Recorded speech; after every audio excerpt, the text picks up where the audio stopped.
नमस्कार एवरीवन, किरण classes YouTube channel पर आप सबका बहुत बहुत स्वागत है। पटवार भर्ती परीक्षा में जो अधीनस्थ बोर्ड ने ऑलरेडी क्वेश्चन पूछ रखे हैं हिंदी के, वो अब सीरीज में आपके सामने लेकर आने वाली हूँ। तो हिंदी की ये पहली सीरीज है।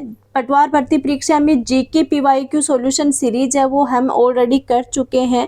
अगर आपने नहीं की है तो आप जाइए वीडियोज में और वहाँ पे देखिए। देन अब हम करने वाले हैं जो हिंदी के पीवाईक्यू क्वेश्चंस हैं, पीवाईक्यू हैं पटवार भर्ती परीक्षा में जो पूछे गए हैं, वो अब हम करेंगे सीरीज के माध्यम से। इनकी सीरीज चलेगी और उसके बेसिस पे आपको ये पता लग जाएगा कि किस टाइप के क्वेश्चन आने वाली एग्जाम में पूछे जाएंगे। Let's start our topic. First question है, अर्धविराम का निर्देशक चिन्ह है, यानी कि आपको जो साइन है हिंदी में, जो साइन होते हैं अल्प विराम, अर्धविराम, पूर्ण विराम, कोमा, सेम, ये है ना, ये इसमें जो आपको साइन पूछा हुआ है तो कौन सा है अर्धविराम का। देखिए आपका जो ये है ना फर्स्ट ऑप्शन राइट आंसर हो जाएगा इसमें, ये अर्धविराम का है। सेकंड जो ऑप्शन दिया हुआ है ना, ये है अल्प विराम का, ये है अल्प विराम का। और थर्ड ऑप्शन ये है पूर्ण विराम का, ठीक है, पूर्ण विराम का। फोर्थ जो ऑप्शन दिया हुआ है ना, ये इसको बोलते हैं लैम्डा। फोर्थ ऑप्शन को बोलते हैं लैम्डा। लैम्डा जैसे वेवलेंथ बोलते हैं ना, तरंग दैर्ध्य बोलते हैं, वेवलेंथ बोलते हैं। तो अर्धविराम का तो फर्स्ट ऑप्शन करेक्ट आंसर हो जाएगा। सेकंड है अल्प विराम का। बाकी जो ऑप्शन दिए उनको भी आप कंसीडर कीजिए। सेकंड अल्प विराम का, थर्ड है पूर्ण विराम का और फोर्थ है लैम्डा का। तो ऑप्शन नंबर फर्स्ट है यहाँ पे करेक्ट आंसर हो जाएगा। दूसरा क्वेश्चन, नेक्स्ट क्वेश्चन आपके सामने ये पूछा हुआ है, शुद्ध वाक्य नहीं है। आपके सामने चार ऑप्शन दिए हुए हैं, उनमें आपको पूछा कि कौन सा शुद्ध वाक्य नहीं है। पहला है, उपस्थित लोगों ने संकल्प किया। उपस्थित लोगों ने संकल्प किया, बिल्कुल करेक्ट है। तुमसे कोई काम नहीं हो सकता, तुमसे कोई काम नहीं हो सकता, ये करेक्ट है। उसने अपने पाँव से जूता निकाला, एक बार स्किप कीजिए।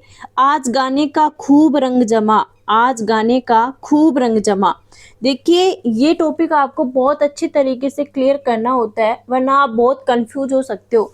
इनमें जो फर्स्ट है, सेकंड और फोर्थ है ना, इनमें किसी प्रकार की कोई जो है वो करेक्शन की रिक्वायरमेंट नहीं है, बिल्कुल करेक्ट स्टेटमेंट है। उपस्थित लोगों ने संकल्प किया, तुमसे कोई काम नहीं हो सकता, आज गाने का खूब रंग जमा, ये बिल्कुल करेक्ट है। जो इनकरेक्ट है ना, वो है उसने अपने पाँव से जूता निकाला। इसके जगह ये होगा कि उसने अपना जूता उतार लिया, यानी पाँव से जूता निकालने की बजाय जूता उतारना ज़्यादा करेक्ट होगा। या फिर उसने पाँव से जूता उतार लिया, या होगा उसने अपना जूता उतार लिया। समझ में आ रहा है? यानी या तो हो सकता है कि उसने अपना जूता उतार लिया या उसने पाँव से जूता उतार लिया, या फिर ऐसे हो सकता है कि उसने पाँव से जूता निकाला। उसने अपने पाँव से जूता निकाला ना, इसकी जगह हो सकता है उसने पाँव से जूता निकाला, ये इसका करेक्ट स्टेटमेंट होगा। नेक्स्ट क्वेश्चन है 140 नंबर का, हाथी का पर्यायवाची शब्द नहीं है। देखिए पर्यायवाची पूछा है, एक ऑप्शन दे दिया हाथी। अब जितनी हाथी के है ना, वो तो आपको याद करने ही करने हैं सारे, जो कौन कौन से होते हैं।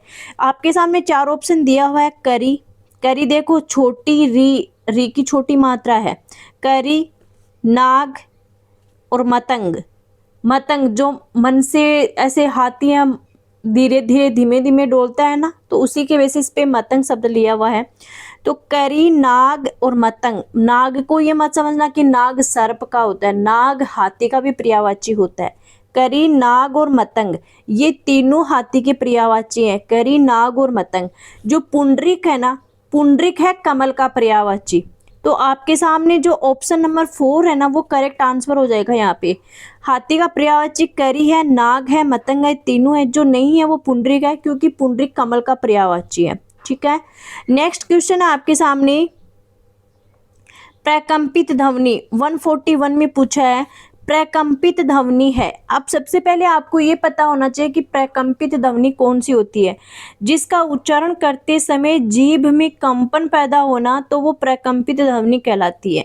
अब य, र, ल और व।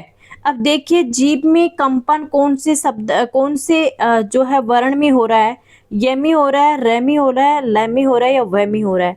र, यानी जीभ में कंपन हो रहा है र में, तो प्रकंपित ध्वनि हुई, option number second correct answer. अगला क्वेश्चन है आपके सामने 142।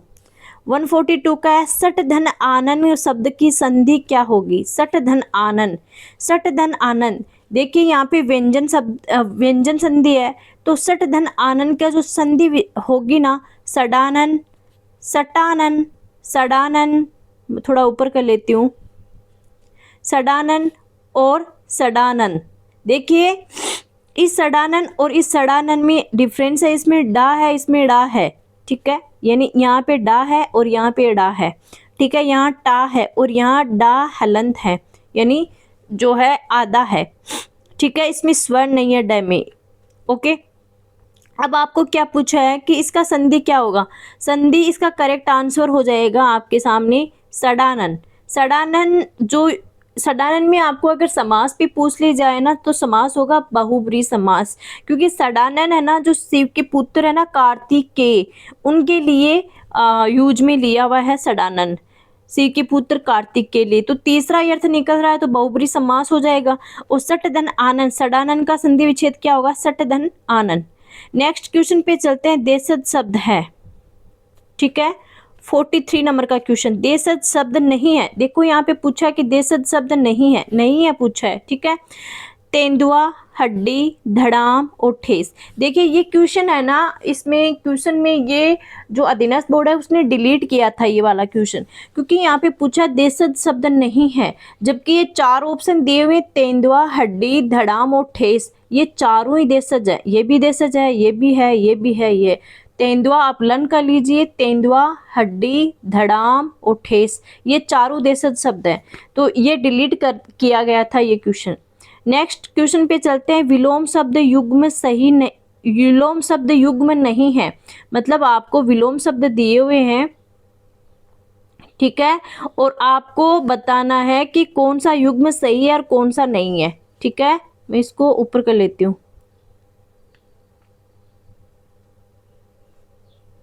144 का क्वेश्चन चल रहा है, आपको विलोम शब्द युग्म बताने हैं कि कौन सा सही है कौन सा गलत है। देखिए अभिज्ञ, अभिज्ञ का विलोम शब्द अनभिज्ञ राइट है, आबाद का बर्बाद सही है, उन्मूलन, उन्मूलन का रोपण सही है, मृषण, मृषण का कोमल नहीं होगा, मृषण का होगा रुक्ष, मृषण तो खुद एक स्मूथ सरफेस को शो कर रहा है, स्मूथ को शो कर रहा है मृषण को, मृषण तो मृषण का जो यहाँ पे विलोम होगा ना, मृषण का, वो होगा रुक्ष, वो क्या होगा? रुक्ष, यहाँ कोमल नहीं होगा, तो जो नहीं है ना वो हो जाएगा option number first correct answer. यहाँ पे उन्मूलन का रोपण होगा, आबाद का बर्बाद होगा, अभिज्ञ का अनभिज्ञ होगा, जो इनकरेक्ट होगा वो मृषण कोमल, क्योंकि मृषण का रुक्ष होता है। नेक्स्ट क्वेश्चन पे चलते हैं 145 पे, इम्प्लीमेंटेशन शब्द का हिंदी परिभाषिक शब्द है। देखिए ये परिभाषिक है ना, बहुत इंपॉर्टेंट है। इम्प्लीमेंटेशन शब्द का हिंदी परिभाषिक शब्द कौन सा है? इम्प्लीमेंटेशन शब्द, इम्प्लीमेंटेशन शब्द का हिंदी परिभाषिक शब्द प्रभावित करना, निहितार्थ, आयातित, कार्यान्वयन, कार्यान्वयन, कार्यान्वयन, इम्प्लीमेंटेशन शब्द का हिंदी परिभाषिक शब्द है कार्यान्वयन, ऑप्शन नंबर 4 करेक्ट आंसर। अगला क्वेश्चन आपके सामने, संघ की राजभाषा हिंदी और लिपि देवनागरी होगी, यह भारत के संविधान के किस अनुच्छेद में वर्णित है? आपको क्वेश्चन पूछा है, देखिए 146 का क्वेश्चन देखिए आप, 146, संघ की राजभाषा हिंदी और लिपि देवनागरी होगी, यह भारत के संविधान के किस अनुच्छेद में वर्णित है? अनुच्छेद 342, 343, 344, 345। ये क्वेश्चन है ना, ये क्वेश्चन भी डिलीट किया था अधीनस्थ बोर्ड ने, क्योंकि इसमें ऑप्शन है ना वो सही नहीं दिए हुए थे। संघ की राजभाषा हिंदी और लिपि देवनागरी होगी, भारत के संविधान का अनुच्छेद 341 फर्स्ट है ना उसमें वर्णित है, तो उसमें 341 दे दिया, इतना ही दिया है, जबकि फर्स्ट सेकंड थर्ड वो नहीं दिया। तो संघ की भाषा हिंदी, राजभाषा हिंदी और लिपि देवनागरी होगी, अनुच्छेद 343 फर्स्ट, ये आपको पूरा याद रखना है, अनुच्छेद 343 फर्स्ट, इतना आपको पूरा याद रखना है, ठीक है। नेक्स्ट क्वेश्चन पे चलते हैं, शुद्ध शब्द नहीं है, निरोग, साफ, प्रायदीप, तत्व। देखिए आपको देखना है तत्व, तत्व में ये देखिए तत्व बिल्कुल शुद्ध शब्द है, तत्व में ये त्व और ये ऐसा आता है तत्व, ठीक है, आपको ध्यान में रखना है। प्रायद्वीप, प्रायद्वीप बिल्कुल शुद्ध है। सांप बिल्कुल शुद्ध। कई लोग क्या करते हैं, सांप को ऐसे जो श्राप लिखा हुआ है ना, ऐसे श्राप, उसको शुद्ध मान लेते हैं। अरे भाई वो शुद्ध नहीं है, ये श्राप है ना, ये इनकरेक्ट है, ये शुद्ध नहीं है। तत्व है वो सही है, प्रायद्वीप से ये सांप होगा, जो आपका शाप है ना वो शाप ये होगा। श्राप गलत है, ये श्राप है ना ये गलत है, ये नहीं होता।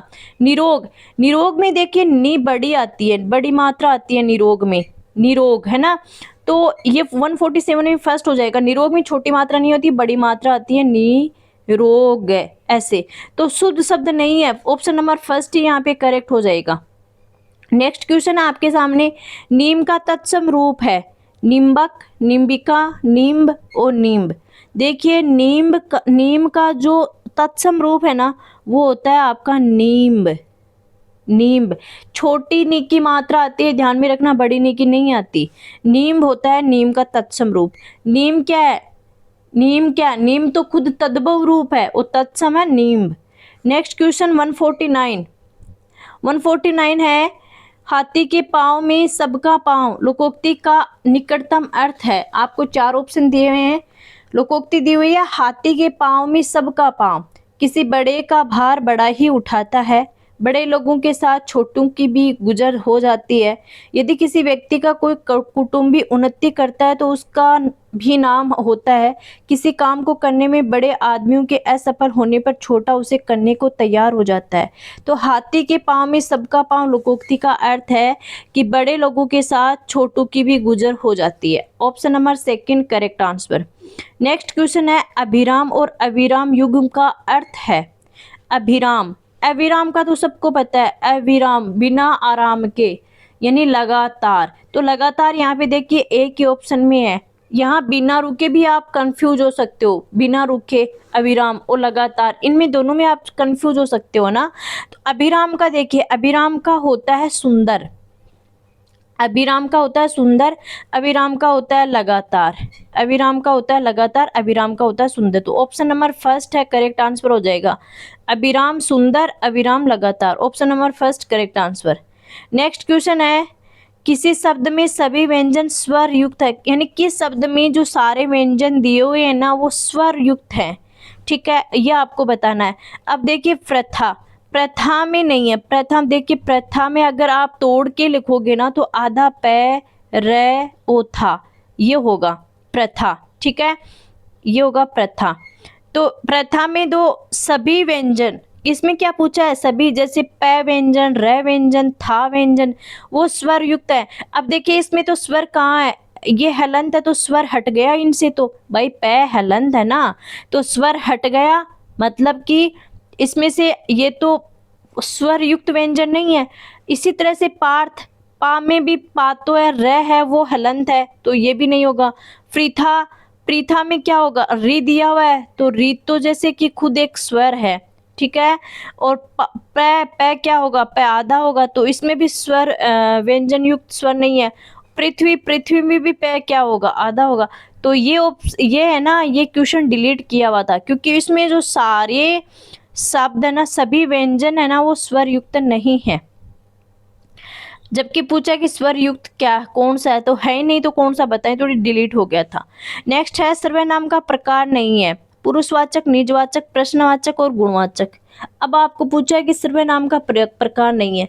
देखिए ये क्वेश्चन भी एक कॉम्प्लिकेटेड क्वेश्चन है, कॉम्प्लिकेटेड इसलिए, क्वेश्चन बहुत सिंपल है, क्वेश्चन बहुत सिंपल है, लेकिन कॉम्प्लिकेटेड इसलिए कि इसने अधीनस्थ बोर्ड ने डिलीट कर दिया था ये क्वेश्चन। अब डिलीट, क्योंकि पटवार की वो एग्जाम हुई थी ना, उसमें बहुत सारे क्वेश्चन डिलीट हुए थे।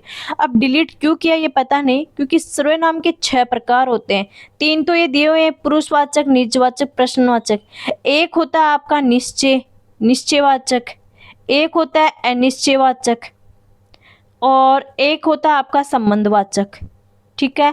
तो उस हिसाब से तो एक होता है संबंधवाचक, निश्चय, अनिश्चय, संबंध, पुरुष, निजवाचक, प्रश्नवाचक, उस हिसाब से तो आपका जो गुणवाचक है ना वो यहाँ पे करेक्ट हो जाएगा।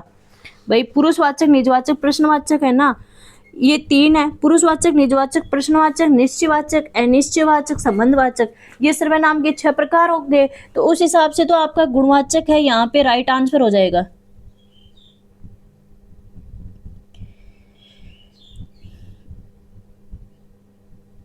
यस, यहाँ पे उस हिसाब से जो गुणवाचक है ना वो राइट आंसर हो जाएगा आपका, लेकिन अधीनस्थ बोर्ड ने ये क्वेश्चन है ना वो डिलीट किया था। नेक्स्ट है स्वर संधि से निर्मित शब्द नहीं है। अत्याचार, उत्थान, भानुदेय, संभावाराधना। देखिए स्वर संधि से निर्मित, आपको संधि विच्छेद करना पड़ेगा तब आपको पता चलेगा कि स्वर संधि से है या नहीं है। अत्याचार का संधि विच्छेद होता है अति धन आचार, ठीक है, अति धन आचार, तो ये स्वर संधि से निर्मित है। ई आ रहा है, आ रहा है, तो ये बन रहा है, ठीक है। उत्थान, उत्थान का होता है उद धन थान, उत्थान का होता है उद धन दान। अब देखिए उत्थान उद, लास्ट में द आ रहा है ना, और द हलंत है, इसमें स्वर नहीं है, स्वर रहित व्यंजन है ना, द है वो स्वर रहित व्यंजन है, तो इसमें व्यंजन संधि हो जाएगी। भानुदे, भानुधन उदय, भानु प्लस उदय। संभावराधना, संभव धन आराधना, ठीक है, तो इसमें क्या हो गया आपका स्वर संधि से निर्मित नहीं है, वो हो जाएगा उत्थान। अत्याचार का अति धन आचार, भानुदय का भानुधन उदय, और संभव धन आराधना। जो उत्थान होगा उसमें उद धन थान होगा, उद है वो स्वर रहित व्यंजन है, इसलिए स्वर संधि से निर्मित वो नहीं है, वो व्यंजन संधि से निर्मित है उत्थान। नेक्स्ट क्वेश्चन है आपके सामने 129। शुद्ध वर्तनी है। अत्याधिक, पांचजन्य, स्त्रोत, वागर्थ। देखिए अत्याधिक नहीं होता, ये होता है अत्यधिक, ये होता है अत्यधिक, ठीक है, अत्यधिक, अत्याधिक नहीं होता। सेकंड है पांचजन्य, ये होता है ऐसे, पांचजन्य, पांचजन्य, ठीक है। अब इसमें न ऐसे दिया हुआ है तो ये इनकरेक्ट हो गया, अत्याधिक इनकरेक्ट हो गया क्योंकि अत्यधिक होगा। पांचजन्य ऐसे लिखा हुआ होगा तो ये इनकरेक्ट हो गया। स्त्रोत ये गलत हो गया, ये गलत लिखा हुआ है।